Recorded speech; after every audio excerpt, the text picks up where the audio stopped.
श्री शिवाय नमस्तुभ्यं। हर हर महादेव। जय महाकाल, जय महाकाली। जय जय हो माँ अम्बा पार्वती अम्बा की जय हो। जय जय सिया राम की, राम भक्त हनुमान जी महाराज की जय हो। जय हो छाया पुत्र शनि महाराज की जय हो। जय हो नंदी देवता की जय हो। गौ माता की। भगवान शिव जी की शिव चालीसा हिंदी में अर्थ सहित दोहा। हे गिरिजा पुत्र भगवान श्री गणेश आपकी जय हो। आप मंगलकारी और विद्वता के दाता है। अयोध्या दास की प्रार्थना है प्रभु कि आप ऐसा वरदान दे जिससे सारे भय समाप्त हो जाए। चौपाई। ओम नमः शिवाय। हे गिरिजापति, हे दीनहीन पर दया बरसने वाले भगवान शिव आपकी जय हो। आप सदा संतों के प्रतिपालक रहे हैं। आपके मस्तक पर छोटा सा चंद्रमा शोभायमान है। आपके कानों में नागफनी के कुंडल डाल रखे हैं। आपकी जटाओं से गंगा बहती है। आपके गले में मुंडमाल माना जाता है। भगवान शिव के गले में जो माला है उसके सभी शीश देवी सती के हैं। देवी सती का 108वां जन्म राजा दक्ष की प्रजापति की पुत्री के रूप में हुआ था। जब देवी सती के पिता प्रजापति ने भगवान शिव का अपमान किया तो उन्होंने यज्ञ के हवन कुंड में कूदकर अपनी जान दे दी थी। तब भगवान शिव की मुंडमाला पूर्ण हुई। इसके बाद सती ने पार्वती के रूप में जन्म लिया। वह अमर हुई। बाघ की खाल के वस्त्र वे आपके तन पर जच रहे हैं। आपकी छवि को देखकर नाग भी आकर्षित होते हैं। माता मैनावती की दुलारी अर्थात माता पार्वती जी आपके बाएं अंग में है। उनकी छवि भी अलग से मन को हर्षित करती है। तात्पर्य है कि आपकी पत्नी के रूप में माता पार्वती भी पूजनीय है। आपके हाथों में त्रिशूल आपकी छवि को और भी आकर्षक बनाता है। आपने हमेशा शत्रुओं का नाश किया है। आपके सानिध्य में नंदी व गणेश सागर के बीच में खिले कमल के समान दिखाई देते हैं। कार्तिकेय व अन्य गणों की उपस्थिति से आपकी छवि ऐसी बनती है जिसका कोई वर्णन नहीं किया जा सकता। हे भगवान, देवताओं ने जब आपको पुकारा तुरंत आपने उनके दुखों का निवारण किया। तारक जैसे राक्षस के उत्पातक से परेशान देवताओं ने जब आपकी शरण ली, आपकी गुहार लगाई तो हे प्रभु, आपने तुरंत तारकासुर को मारने के लिए षडानन भगवान शिव के पार्वती के पुत्र कार्तिकेय को भेजा।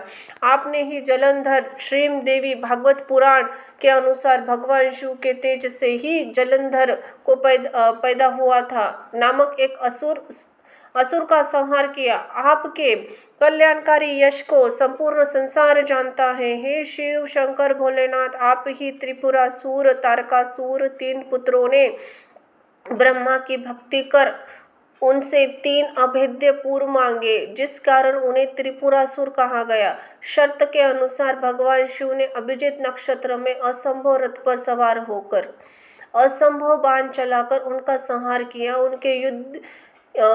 संहार किया था के साथ युद्ध कर उनका संहार किया। वह सब पर अपनी कृपा की। हे भगवान, भगीरथ के तप से प्रसन्न होकर उनके पूर्वजों की आत्मा को शांति दिलाने की उनकी प्रतिज्ञा को अपने पूरा किया। हे प्रभु, आपके समान दानी कोई नहीं है। सेवक आपकी सदा प्रार्थना करते आए हैं। हे प्रभु, आपका भेद सिर्फ आप ही जानते हैं, क्योंकि आप अनादिकाल से विद्यमान हैं। आपके बारे में वर्णन नहीं किया जा सकता। हे आप अकथ हैं।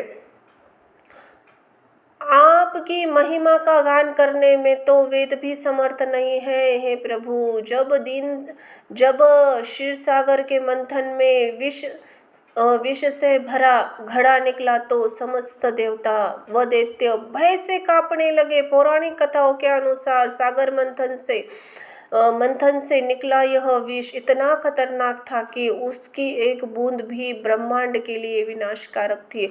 आपने ही सब पर मेहर बरसाते हुए इस विष को अपना कंठ में धारण किया, जिससे आपका नाम नीलकंठ हुआ। हे नीलकंठ, आपकी पूजा करके ही भगवान श्री रामचंद्र लंका को जीतकर उसे विभीषण को सौंपने में कामयाब हुए। इतना ही नहीं, जब श्री राम माँ शक्ति की पूजा कर रहे थे से और सेवा में कमल अर्पण कर रहे थे, तो आपके इशारे पर ही देवी ने उनकी परीक्षा लेते हुए एक कमल को छुपा लिया।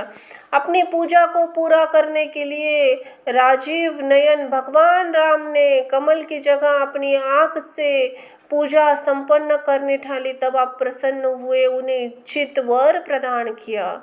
हे अनंत एवं नष्ट न होने वाले अविनाशी भगवान भोलेनाथ, सब पर कृपा करने वाले, सबके घट में वास करने वाले शिव शंभु, आपकी जय हो। हे प्रभु, काम क्रोध मोह लोभ अहंकार जैसे तमाम दुष्ट मुझे सताते रहते हैं, इन्होंने मुझे भ्रम में डाल दिया है, जिससे मुझे शांति नहीं मिल पा रही है। हे स्वामी, इस विनाशकारी स्थिति से उभार लो।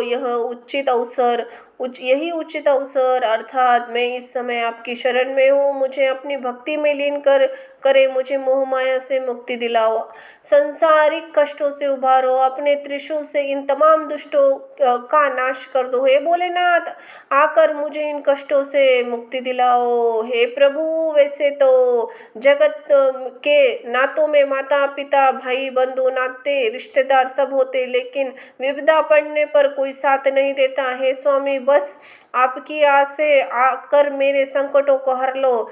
आपने सदा निर्धन को धन दिया है, जिसने जैसा फल चाहा आपकी भक्ति से वैसा फल प्राप्त किया है। हम आपकी स्तुति आपकी प्रार्थना किस विधि से करें, अर्थात हम अज्ञानी हैं। प्रभु, अगर आपकी पूजा करने में कोई भूल चूक हुई है तो स्वामी हमें क्षमा कर देना। हे शिव शंकर, आप तो संकटों के नाश करने वाले, भक्तों को कल्याण व बाधाओं से दूर करने वाले हो। योगी यति ऋषि मुनि सभी आपका ध्यान लगाते हैं, शारद नारद सभी आपको शीश नवाते हैं। हे भोलेनाथ, आपको नमन है, जिसका ब्रह्मा आदि देवता भी भेद न जान सके। हे शिवजी, आपकी जय हो। जो भी इस पाठ को मन से लगाकर करेगा, शिव शंभु उसकी रक्षा करेंगे। आपकी कृपा उन पर बरसेगी। प्रभु, पवित्र मन से इस पाठ को करने से भगवान शिव कर्ज में डूबे को भी समृद्ध बना देते हैं। यदि कोई संतानहीन हो तो उसकी भी इच्छा भगवान शिव का प्रसाद निश्चित रूप से मिलता है। त्रयोदशी चंद्रमा को 13वां दिन त्रयोदशी कहलाता है। हर चंद्रमास में 2 त्रयोदशी आते हैं, एक कृष्ण पक्ष में एक शुक्ल पक्ष में, को पंडित बुलाकर हवन करने से, ध्यान करने से और व्रत रखने से किसी प्रकार का भी कष्ट नहीं रहता। जो कोई भी धूप दीप नैवेद्य चढ़ाकर भगवान शंकर के सामने इसको पाठ को सुनाता है, भगवान भोलेनाथ उसके जन्म जन्मांतर के पापों को नाश करते हैं। अंतकाल में भगवान शिव के धाम शिवपुर अर्थात स्वर्ग की प्राप्ति होती है, उसे मोक्ष मिलता है। अयोध्या दास को प्रभु आपकी आस है, आप तो सब कुछ जानते हैं, इसलिए हमारे सारे दुख को दूर करे भगवान। दोहा, हर रोज नियम से उठकर प्रातःकाल इस चालीसा का पाठ करें और भगवान भोलेनाथ जो इस जगत के ईश्वर है उनसे अपनी मनोकामना की प्रार्थना करें। संवत 64 में मगशीर मास की छठी तिथि और हेमंत ऋतु के समय में भगवान शिव की स्तुति में यह चालीसा लोगों के कल्याण के लिए पूर्ण हुई। बोलो हर हर शिव शंभो। जय महाकाल, जय महाकाली, आदि शक्ति उदय उदय। बोलो सांब सदा शिव पार्वती पते हर हर महादेव। भोलेनाथ भगवान की जय हो।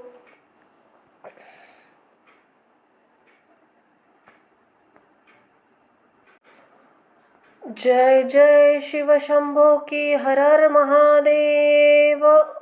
ओम नमः शिवाय। भगवान शिव जी का शिव अथर्व शीर्ष हिंदी में अर्थ सहित। ओम त्र्यंबकं यजामहे सुगंधिं पुष्टिवर्धनम् कुर्वारुकमेव बन्धनं मृत्योर्मोक्षयमामृतात्। ओम नमः शिवाय। हर हर महादेव। जय हो नंदी देवता की। शिव अथर्व शीर्ष का अर्थ। शिव अथर्व शीर्ष सबसे बड़ा है। शिव उपासना में इसका विशेष महत्व है। इससे में बड़े बड़े कुल का 7 अनुच्छेद है।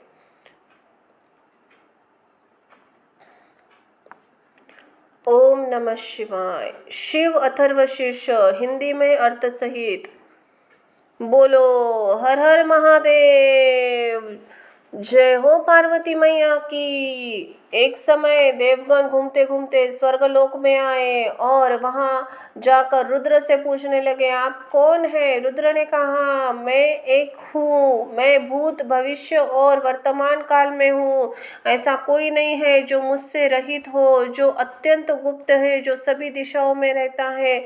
वह मैं ही हूँ। मैं ही नित्य अनित्य रूप, व्यक्त रूप, अव्यक्त रूप, ब्रह्म रूप, अब्रह्म रूप, पूर्व पश्चिम उत्तर और दक्षिण रूप, दक्षिण दिशा रूप, ऊर्ध्व और अपरूप, दिशा प्रतिदिशा, पुमाण अपुमाण, स्त्री गायत्री सावित्री, त्रिस्पृष्ट जगति अनुस्पृष्ट, छंद ग्रहपत्य, दक्षिणाग्नि, आहवणीय, सत्य, गो, गौरी, रुक, यजु, साम, अथर्व, अंगिरस, ज्येष्ठ, श्रेष्ठ, वशिष्ठ, वरिष्ठ, जल, तेज, गुह, अरण्य, अक्षर, शर, पुष्कर, पवित्र, उग्र, मध्य, बाह्य, अरिमह, यह सब तथा ज्योति रूप मैं ही हूँ। मुझको सब में रमा हुआ जानो। जो मुझको जानता है वह सब देवों को जानता है और अंगों सहित सब वेदों को भी जानता है। मैं ही अपने तेज से ब्रह्म को ब्राह्मण से, गो को गो से, ब्राह्मण से, हविष्य को हविष्य से, आयुष्य को आयुष्य से, सत्य को सत्य से, धर्म को धर्म से तृप्त करता हूँ। वे देव रुद्र से पूछने लगे, रुद्र को देखने लगे और उनका ध्यान करने लगे। फिर उन दोनों ने देवों हाथ ऊंचे करके इस प्रकार स्तुति की। ओम नमः शिवाय। जो रुद्र है वे ही रुद्र भगवान है और वे ही ब्रह्मा है और उन्हें बार बार नमस्कार है। वे ही रुद्र है, वे ही भगवान है, वे ही विष्णु है, उन्हें बार बार नमस्कार है। जो रुद्र है वे ही भगवान है, वे ही स्कंद है और उन्हें बार बार नमस्कार है।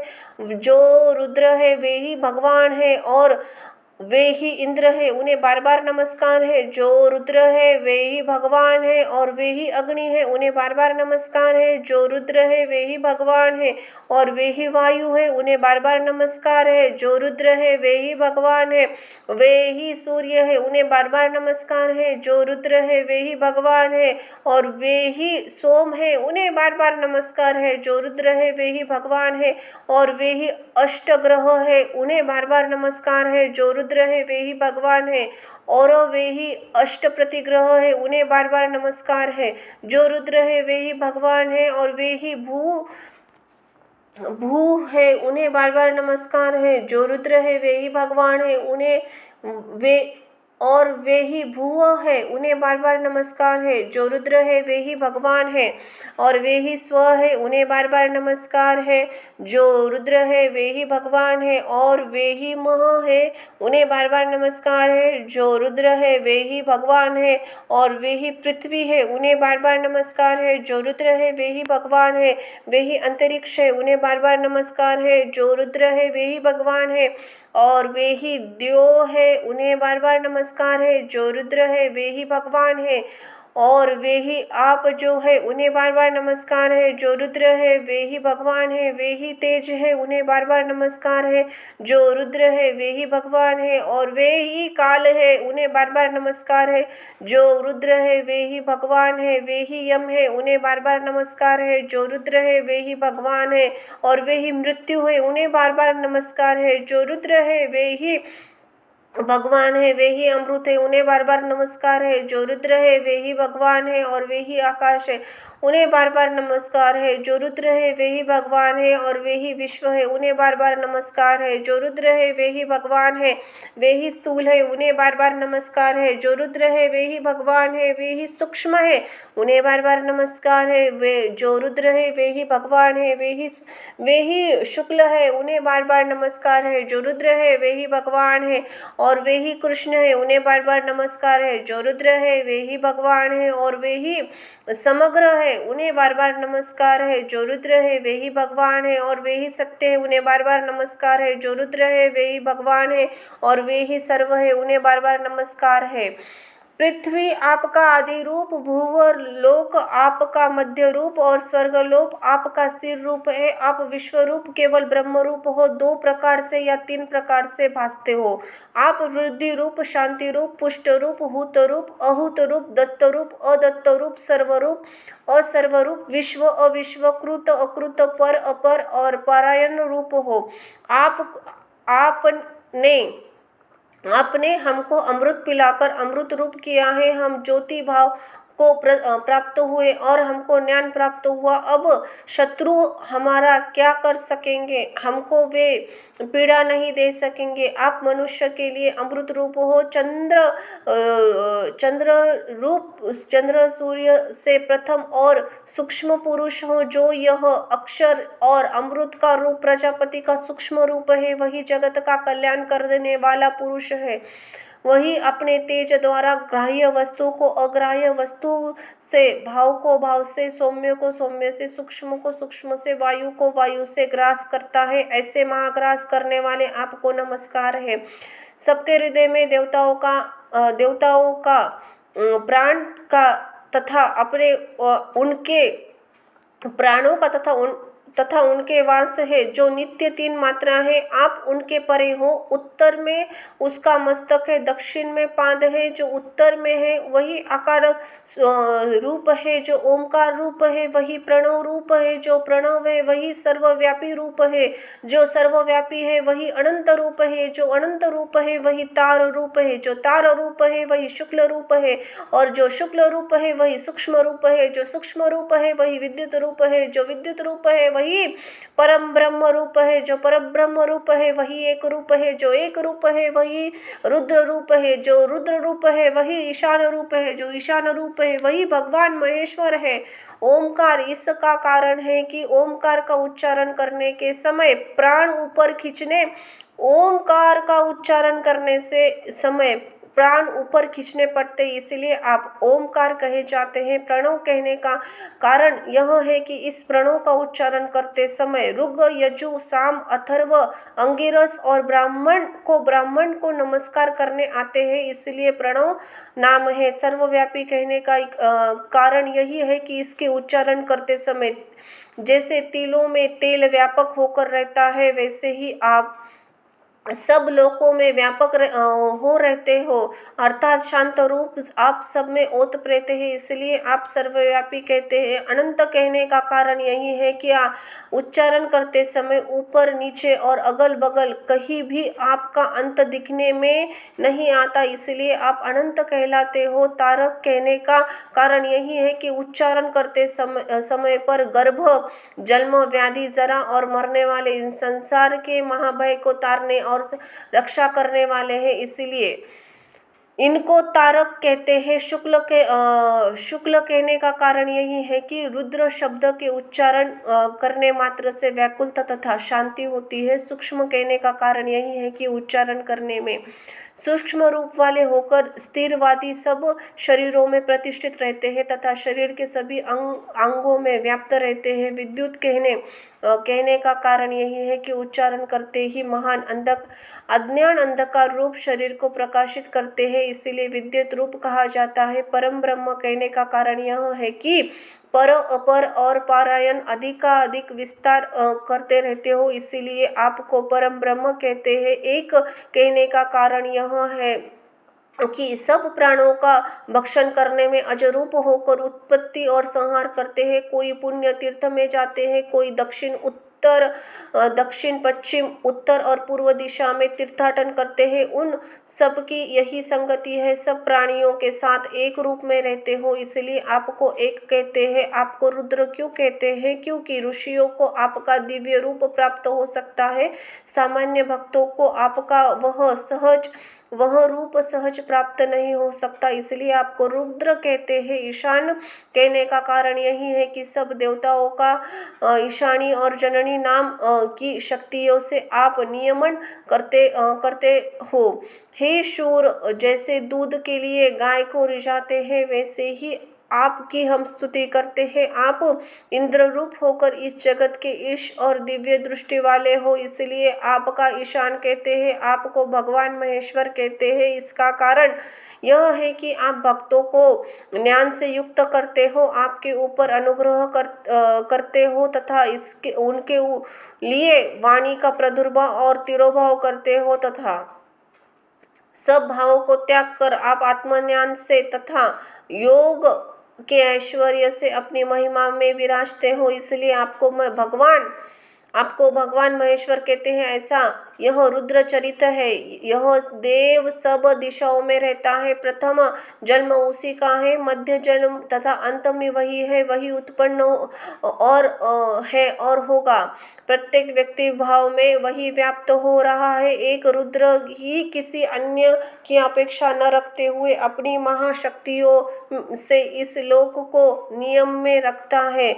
सब उसमें ही रहते हैं और अंत में सबका असंकुचन उसी में होता है। विश्व को प्रकट करने वाला और रक्षण करने वाला वही है जो सब योनियों में व्याप रहा है और जिससे यह सब व्याप्त और चैतन्य हो रहा है। उस पूज्य और ईशान्य और वरद देव का चिंतन से मनुष्य परम शांति को प्राप्त करते हैं। क्षमा आदि हेतु समूल के मूल का त्याग करके संचित कर्मों को बुद्धि से रूप में अर्पित करके से रुद्र के साथ एकता को प्राप्त होता है, जो शाश्वत पुरातन और अपने बल से प्राणियों को मृत्युपाश का नाश करने वाला। उसके साथ आत्मज्ञान प्रद और अर्ध चतुर्थ मात्रा से वह कर्म का बंधन को तोड़ता हुआ परम शांति प्रदान करता है। आपकी प्रथम ब्रह्मायुक्त मात्रा रक्त वर्ण वाली है। जो उसका नित्य ध्यान करते हैं वे ही ब्रह्मा के पद को प्राप्त होते हैं। विष्णु देव युक्त आपकी दूसरी मात्रा कृष्ण वर्ण वाली है। जो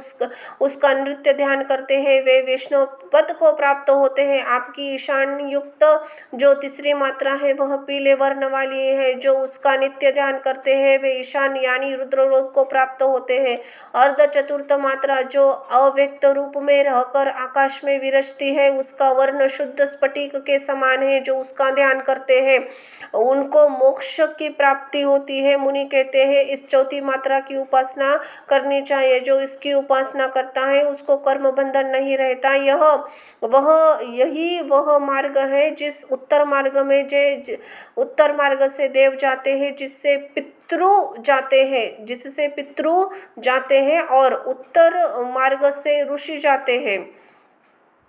वहीं पर अपर और पारायण मार्ग है जो बाल के अग्रभाग के समान सूक्ष्म रूप से हृदय में रहता है। जो विश्व रूप है, देव रूप है, सुंदर श्रेष्ठ है, जो विवेकी पुरुष में हृदय रहने वाले इस परमात्मा को देखते हैं उनको ही शांति भाव प्राप्त होता है, दूसरे को नहीं। कृष्णा तृष्णा क्षमा क्रोध तृष्णा क्षमा और अक्षमा से विरक्त होकर हेतु समूह के मूल रूप अज्ञान का त्याग करके संचित कर्मों को बुद्धि से रूप में अर्पण कर देने में रुद्र में एकता को प्राप्त होता है। रुद्र से ही शाश्वत और पुराण रूप होने से अपने तप और बल से रसादि सब प्राणी पदार्थों को नियता है। अग्नि, वायु, जल, स्थल, आकाश ये सब भस्म रूप है। पशुपति की भस्म का जिससे अंग का स्पर्श नहीं होता, उसका मन और इंद्रिय भस्म रूप यानी निरर्थक है। इसलिए पशुपति की परब्रह्म भस्म पशु के बंधन का नाश करने वाली है।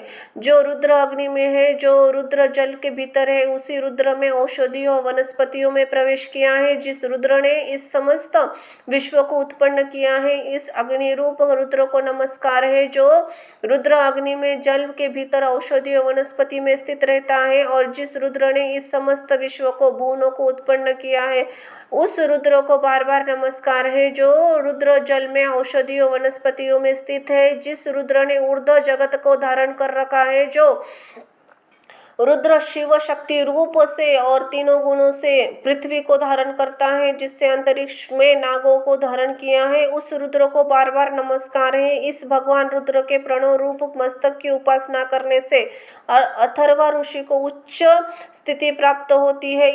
यदि इसी प्रकार उपासना न की जाए तो निम्ब स्थिति प्राप्त होती है। भगवान रुद्र का मस्तक देवों का समूह रूप व्यक्त है। उसका प्राण और मन मस्तक का रक्षण करता है। देव समूह स्वर्ग, आकाश अथवा पृथ्वी किसी का भी रक्षण नहीं कर सकते। इस भगवान रुद्र में सब ओत प्रेत है। इससे परे कोई भी नहीं है, उससे पूर्व कुछ भी नहीं है, वैसे ही उससे परे कुछ भी नहीं है। जो हो गया और जो होने वाला भी कुछ भी नहीं है। उसके 1000 पैर है, एक मस्तक है, वह सब जगत में व्याप्त हो रहा है। अक्षर से काल उत्पन्न होता है, काल रूप होने से उसको व्यापक कहते हैं। व्यापक तथा भोगायमान रुद्र जब शयन करता है तब प्रजा का संचार होता है।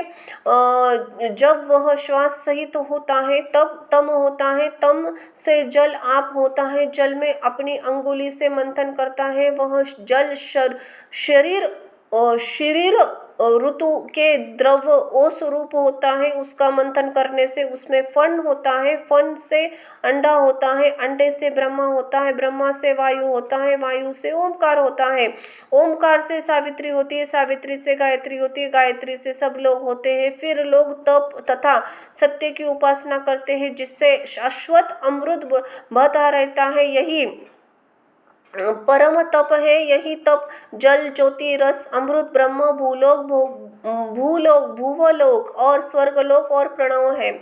जो कोई ब्राह्मण इस अथर्वशीर्ष का अध्ययन करता है, वह अक्षत्रिय और हो तो श्रोत्रिय हो जाता है, अश्रोत्रिय हो तो क्षत्रिय हो जाता है, अनुपम वित उपय संस्कार से रहित हो तो उपनीत हो जाता है, और वह अग्नि से पवित्र वायुपूत, सूर्यपूत और राजपूत होता है। वह सत्यपूत और राजपूत होता है। सब देवों से जाना हुआ, सब वेदों का अध्ययन किया हुआ, वह सब तीर्थों में स्नान किया हुआ, उसको सब यज्ञ का फल मिलता है। 60,000 गायत्री के जप का तथा इतिहास और पुराणों का अध्ययन एवं रुद्र के 1 लाख जप का उसको फल होता है। 10 सहस्त्र प्रणव जप का उसको फल मिलता है। उसके दर्शन से मनुष्य पवित्र होता है। वह पूर्व में हुए 7 पीढ़ी के पुरुषों को तारता है। भगवान ने कहा है, अथर्वशीर्ष का एक बार जप करने से पवित्र होता है और कर्म का अधिकारी होता है। दूसरी बार जपने से गणों का पतित्व होता है। तीसरी बार जप करने से सत्य स्वरूप ओमकार में उसका प्रवेश होता है। इसी प्रकार यह ब्रह्म विद्या है।